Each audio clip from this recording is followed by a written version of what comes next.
औज़ुबिल्लाहिमिनश्शैतानिर्रजीम बिस्मिल्लाहिर्रहमानिर्रहीम। अल्लाह जल्ल शानहू दे नाम दे नाल अल्हम्दुलिल्लाहि रब्बिल आलमीन वल आक़िबतुल लिल मुत्तक़ीन अस्सलातु वस्सलामु अला रसूलिल करीम। दोस्तों अस्सलामु अलैकुम। डॉक्टर नसीर कालू हाजिर CNP न्यूज़। दोस्तों अज दा टॉपिक है कश्मीर, मकबूजा कश्मीर या आज़ाद कश्मीर, दोनों के मुतलक गल की जाएगी।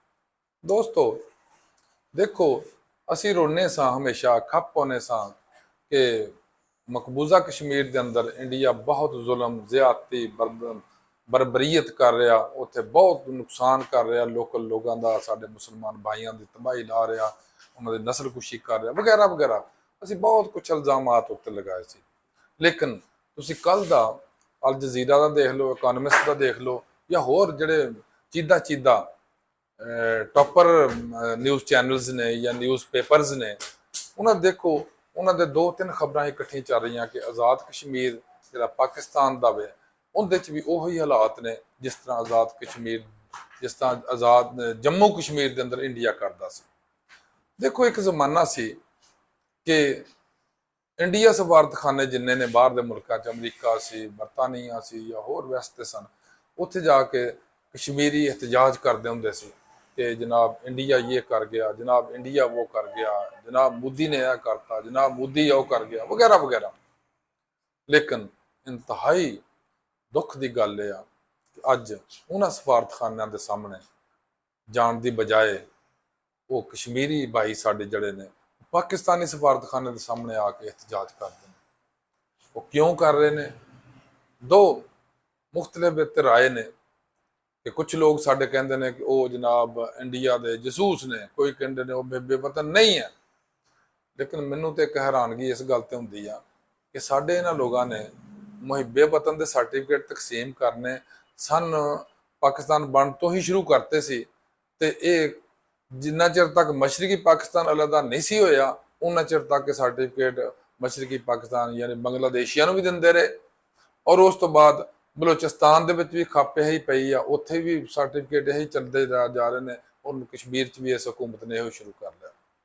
हैरानगी की गल है कि कश्मीर एक ऐसा नाजुक इशू आ, एक ऐसा नाजुक खिता वे जिदा अजे अकवामी मुत्तहिदा के अंदर फैसला होना वे कि वो मुल्क पाकिस्तान ना होएगा या मुल्क इंडिया के नाल होएगा या आज़ाद मुल्क होएगा। लेकिन असी अपनी बेवकूफियां की वजह तो इस हद तक हालात खराब कर ले ने, कुछ कर रहे हैं, यानी असी सबक नहीं सीखिया। 71 च भी बांग्लादेश बन तो बाद भी असी सबक नहीं सीखिया कि असी की करना तो की नहीं करना, इंसानी हकूक के मुतलक, इंसानी आज़ादियों के मुतलक, बाकी स्पीच के मुतलक, जर्नलिज्म के मुतलक, या जो भी मामलात ने वो मुतलक असी अजे तक सबक नहीं सीखिया कि हकीकत हकीकत होंदी आ। तुसीं जिन्ना मर्जी उत्ते पर्दा पा लो, जिन्ना मर्जी उत्ते जो मर्जी कर लो। हुण मैं तुहाडे सामने दो तीन लोगों के बयान रखना, तुहानूं उहदी समझ आ जाएगी। साडा 3 दफा का वजीर आजम मियाँ नवाज शरीफ साहब कश्मीर च जाके फरमाउंदे ने कि मेरा दिल करदा मैं कश्मीर का वजीर आजम बन जाऊं। दूसरे नंबर पर बिलावल जरदारी साहब फरमाउंदे ने कि इत्थे बड़ी धांधली की गई है साडे नाल, और सानू सीटां थोड़ियां दित्तियां ने और नून लीग नूं बहुतियां दे दित्तियां गईयां। किन्ने दित्तियां ने? हुकूमत च कौन आ? हुकूमत च यही दो पार्टियां बैठियां ने, नून लीग और पीपल्स पार्टी बैठियां ने या बिठाइयां गई ने, जो भी तुहाडी मर्जी है समझ लो। लेकिन हकीकत यह है कि दोनों इस गुनाह च बराबर के शरीक ने और बराबर के हिस्सेदार ने और बराबर की मौज मेला करने वाले और बराबर का ही मुफाद लै रहे हैं। देखो साडे मुल्क के अंदर अजीबो गरीब सूरत हाल बनी है कि इलैक्शन कश्मीर च ने तो 14-15 हज़ार पंजाब पुलिस मतलब भगवा के उत्थे बिठा ली है। क्यों बिठा ली है जी? उत्थों की पुलिस नहीं करवा सकती? अगर जरूर ही जरूरत पैंदी सी पंजाब पुलिस नूं क्यों बुलाउणा सी? उत्थे फैडरल की कोई एजेंसी जा सकती सी, उत्थे रेंजर्स जा सकती है जिहड़ी पहले रेंजर्स उत्थे बैठी आ, क्यों पंजाब पुलिस नूं मंगवाया गया उत्थे?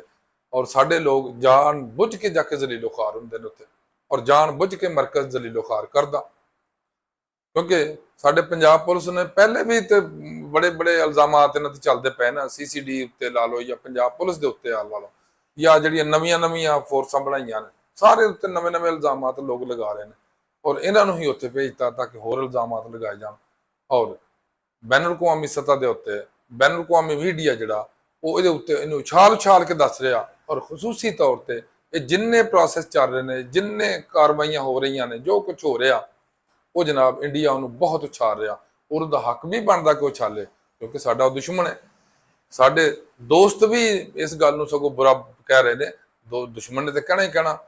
ਹੁਣ ਪੀਪਲਜ਼ ਪਾਰਟੀ ਕਹਿੰਦੀ ਆ ਕਿ ਧਾਂਦਲੀ ਕੀਤੀ ਗਈ ਆ ਨੂਨ ਲੀਗ ਵਾਸਤੇ, ਨੂਨ ਲੀਗ ਕਹਿੰਦੀ ਆ ਕਿ ਅਸੀਂ ਵੈਸੇ ਹੀ ਜਿੱਤ ਗਏ ਆ, ਤੇ ਜਿੱਥੇ ਜਿਹੜੇ ਗੈਰ ਜਾਨਬਦਾਰ ਏਜੰਸੀਆਂ ਨੇ, ਨਿਊਜ਼ ਏਜੰਸੀਆਂ, ਉਹ ਕਹਿੰਦੀਆਂ ਕਿ ਜ਼ਿਆਦਾ ਤੋਂ ਜ਼ਿਆਦਾ 10 ਤੋਂ 15% ਲੋਕ ਉੱਥੇ ਜਾ ਕੇ ਵੋਟ ਕਾਸਟ ਕੀਤਾ, ਇਹਨਾਂ 60-70% ਕਿੱਥੋਂ ਦੇ ਦਿੱਤਾ? ਵੱਲਾ ਆਲਮ 60% ਦਿੱਤਾ, 40% ਦਿੱਤਾ, 30% ਦਿੱਤਾ, ਅੱਲਾ ਜਾਣੇ ਕਿੰਨਾ ਦਿੱਤਾ। ਲੇਕਿਨ ਇਸ ਤਰ੍ਹਾਂ ਦੀਆਂ ਖਬਰਾਂ ਫੇਸਬੁੱਕ ਤੇ ਵੀ ਚੱਲ ਰਹੀਆਂ ਨੇ, ਸੋਸ਼ਲ ਮੀਡੀਆ ਤੇ ਚੱਲ ਰਹੀਆਂ ਨੇ, ਨਿਊਜ਼ ਏਜੰਸੀਆਂ ਚਲਾ ਰਹੀਆਂ, ਨਿਊਜ਼ ਟੀਵੀ ਚੈਨਲਸ ਚਲਾ ਰਹੇ ਨੇ। ਲੇਕਿਨ ਹਕੀਕਤ ਇਹ ਆ ਕਿ ਅਸੀਂ ਉਹ ਇੱਕ ਬੜੀ ਪੰਜਾਬੀ ਦੀ ਪੁਰਾਣੀ ਕਹਾਵਤ ਵੀ ਆ ਕਿ ਕੁੱਕੜ ਖੇ ਡਾਈ ਆਪਣੇ ਸਿਰ ਉੱਤੇ ਪਾਈ, ਔਰ ਅਸੀਂ ਕੁੱਕੜ ਖੇ ਡਾ ਕੇ ਆਪਣੇ ਸਿਰ ਉੱਤੇ ਪਾ ਰਹੇ ਆ।